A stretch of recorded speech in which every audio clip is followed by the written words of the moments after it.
Finally হলো। এই 3টা ক্লাসটাই ব্যাগটা গুছিয়ে নি। এই মনা ওঠ। হ্যাঁ, এতক্ষণ নিশ্চয়ই আমি স্বপ্ন দেখছিলাম।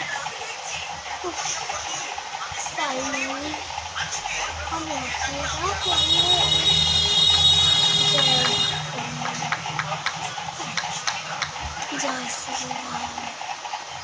কিন্তু আমি স্বপ্নে তো দেখলাম আমার কোনো পড়া হয়নি, কিন্তু আমার তো সব পড়াই হয়ে গেছে। স্বপ্নে কি সব দেখায়, আসলে আমার জেনে করে লাভ নেই। দেখিস কি দেখিয়েছে। এখন একটু আরাম করা।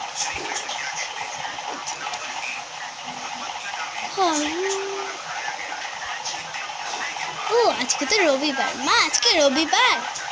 হ্যাঁ